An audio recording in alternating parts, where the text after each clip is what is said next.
Bienvenidos a la meditación diaria, camino a la transformación. Un tiempo para crecer en Dios y su palabra. No te olvides suscribirte en el canal, activar la campanita y aceptar todas las notificaciones. Y recuerda dar me gusta. Comencemos. Familia, tengan ustedes muy buenos días. Les saluda Adolfo Cagua desde la ciudad de Guayaquil. Mi esposa y yo, Sonia Ordóñez, dirigimos la familia Iglesia City Letamendi, la misma que está ubicada al sur de la ciudad de Guayaquil. Continuando con la serie Características de los hombres de Dios, hoy hablaremos de José, hijo de Jacob. Se dedican más capítulos a José que a Abraham o a Isaac o a cualquier otro personaje en la Biblia. El hecho de que se le dé a este personaje José, hijo de Jacob, tanta importancia en las Sagradas Escrituras, debiera hacernos reflexionar a todos y cada uno de nosotros. Hay probablemente varias razones para ello. Una primera razón es que la vida de José fue buena, honorable, y un ejemplo viviente de lo que escribió el apóstol Pablo a los Filipenses en el capítulo 4, versículo 8.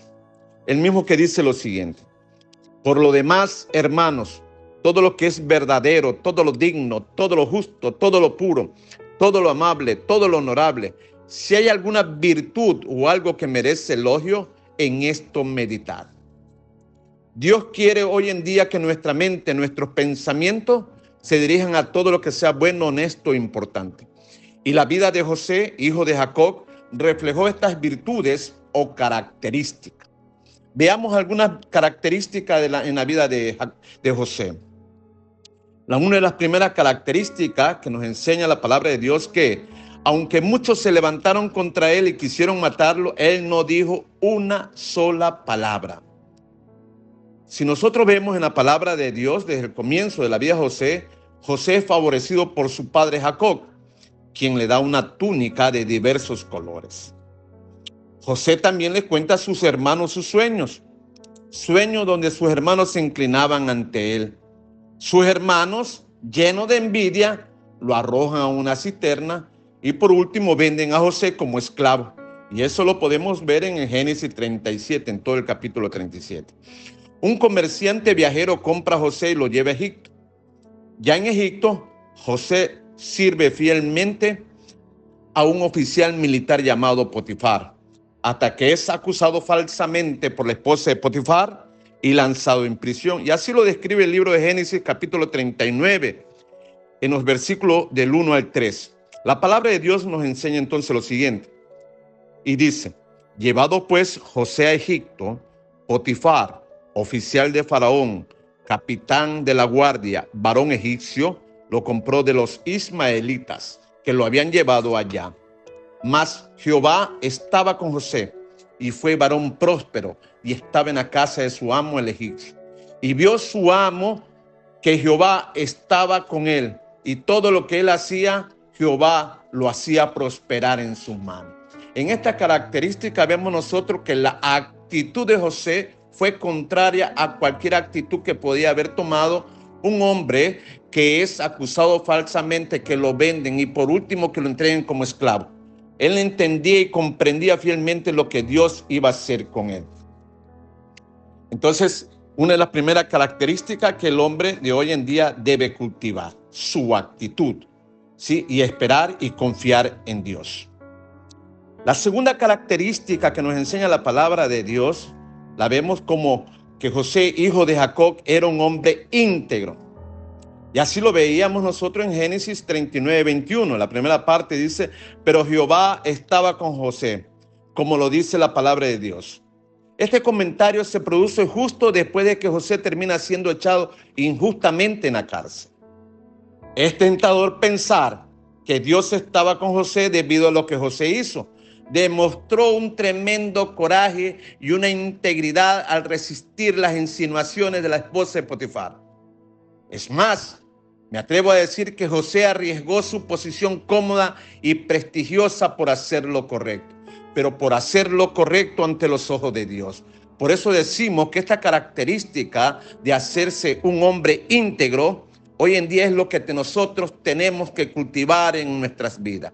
Es lo menos que se ve hoy en estos tiempos.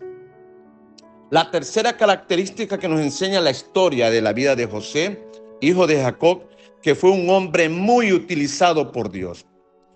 Así lo vemos que nosotros, que durante su encarcelamiento de 13 años, José interpreta los sueños de 2 de los siervos de Faraón y lo hace con bastante precisión. Y eso lo podemos ver en el libro de Génesis 40, de los versículos 12, 13 y 14, que dice así. La palabra de Dios nos dice a nosotros. Versículo 12. Y le dijo José, esta es su interpretación. Los 3 sarmientos son 3 días. Al cabo de 3 días levantará Faraón tu cabeza y te restituirá a tu puesto. Y darás la copa a Faraón en su mano, como solías hacerlo cuando eras su copero. 14 le dice, acuérdate pues de mí cuando tengas ese bien. Y te ruego que uses conmigo de misericordia y hagas mención de mí a Faraón y me saque de esta casa. Cuando Faraón, nos enseña la palabra de Dios, cuando tiene un sueño extraño e inquietante, uno de los siervos recomienda a José como un intérprete capaz, debido a que José fue capaz de interpretar el sueño. Por este motivo es hecho el segundo al mando sobre todo Egipto. En el sueño de Faraón, José prevé una hambruna venidera. Sabiamente, José le aconseja a Faraón que almacene grano antes de que llegue la hambruna. Durante la hambruna, los hermanos de José vienen a Egipto en busca de comida. Cuando llegan, pronto descubren que su hermano pequeño, José, ahora dirige todo el reino y reparte la comida cuando apenas se podía encontrar comida disponible en todo ese territorio. Terminan sus hermanos, inclinándose ante José, tal como el sueño de José lo había predicho hacia mucho tiempo atrás. ¿Qué nos enseña todo esto? Que a pesar de la circunstancia, ¿sí? Y las situaciones adversas que tenía, José, hijo de Jacob, fue un hombre que fue muy utilizado por Dios en toda esta situación. Utilizado tanto como que su conducta, utilizado tanto como que para dirigir un pueblo o una nación. Y esto también es lo que tenemos que cultivar hoy en día. Dejarnos llevar, dejarnos trabajar, dejarnos hacer lo que Dios quiere hacer en nuestra vida. Una cuarta característica que nos enseña la palabra de Dios es de que José, hijo de Jacob, era noble. Porque aún a pesar de que él pudo vengarse de sus hermanos al ejercer el poder en la tierra de Egipto, no lo hizo. Los sueños de José muestran que Dios estaba con José desde el principio. Los sueños de José muestran también que Dios había planeado bendecir a José y llevarlo a una posición de poder e influencia para que sus hermanos e incluso su padre se inclinaran ante él. El texto confirma que estos sueños eran de Dios cuando lo vemos dramáticamente cumplido al final de la historia, como nos enseña en Génesis, en el capítulo 43, versículo 28, que dice: y ellos respondieron: bien va tu siervo nuestro padre, aún vive. Y se inclinaron e hicieron reverencia. Pero también lo que nos llama a nosotros la atención, y es la pregunta, ¿no?, que nos hacemos: pero ¿por qué está Dios con José si José no hace nada para merecer el favor de Dios? José mismo da una respuesta casi directa a esta pregunta. Después de que sus hermanos descubren que José es un gobernante en Egipto, buscan desesperadamente su perdón. José les dice, y así lo dice en Génesis 45:5. Ahora pues, no os entristezcáis ni os pese de haberme vendido acá, porque para preservación de vida me envió Dios delante de vosotros. También en Génesis 45:7 nos dice la palabra de Dios: y Dios me envió delante de vosotros para preservaros posteridad sobre la tierra y para daros vida por medio de gran liberación. Y así fue como nos enseña la palabra de Dios, y dice: y Dios me envió delante de vosotros para preservaros vida. Y se vio cumplido entonces cuando José, a través de su vida, preservó la vida de sus hermanos y de toda su familia. ¿Qué es lo que nos enseña también la palabra de Dios como última y quinta característica de José? Que José, hijo de Jacob, fue un hombre obediente hasta el final. Así pues, Dios tenía sus propias razones para favorecer a José, que no tenían nada que ver con las acciones de José. El propósito de Dios al bendecir a José era bendecir a otros.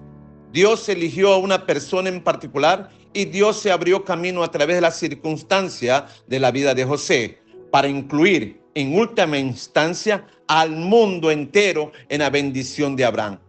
Una vez que nosotros tenemos una imagen completa de lo que Dios estaba haciendo hasta la vida de José, vemos que Dios bendijo a José para bendecirnos a todos. Dios estaba con José en parte para que un día él pudiera estar con todas las personas a través de su hijo. Querida familia, una de las lecciones que aprendemos de la historia de José es que Dios ama a la humanidad y que cumplirá su promesa de bendecir al mundo a través de Abraham. Pase lo que pase, en Jesús encontramos la prueba de que la promesa de hecho se ha cumplido. También recalcarles y reiterarles a ustedes que es posible vivir en paz con uno mismo y con los demás, pero esta aparente utopía solo se consigue estableciendo una relación personal con Dios por medio de Jesucristo. Se trata de creer en Él y apropiarnos personalmente de su victoria en la cruz para crear en cada uno de nosotros esta característica de un hombre que fue utilizado y bendecido por Dios. Oremos, querida familia. Padre amado, te damos gracias en este día. Gracias, Papito Dios, por habernos hablado a todos y cada uno de nosotros a través de la vida de José. Padre, y eso es lo que tenemos que nosotros cultivar. José fue un ejemplo, fue una persona honorable y un ejemplo viviente, Señor, a seguir. Y eso es lo que nosotros tenemos que cultivarlo, Padre amado. Tenemos que seguir, Señor, luchando, como nos enseña tu Hijo, el Señor Jesucristo. Andar en amor y cultivar todos los días de nuestras vidas, Señor, lo que tú nos has enseñado, Padre amado. Para ser, Señor, un hombre o una mujer, Señor, con esta característica, mi Rey, mi Señor, que es lo que tú quieres para con cada uno de nosotros. Te damos gracias. En Cristo Jesús. Amén. La palabra de Dios es viva y eficaz, y con certeza cumplirá su propósito en nuestras vidas. Por eso, no pierda mañana la oportunidad de juntos continuar por este camino a la transformación. Todos estos mensajes forman parte de la Iglesia Senti City Mundial. Entra en contacto con nosotros para pedir oración, contar testimonios o formar parte de nuestra iglesia. Hágalo a través de nuestras plataformas Facebook e Instagram, Senti City Mundial. Dios les bendiga.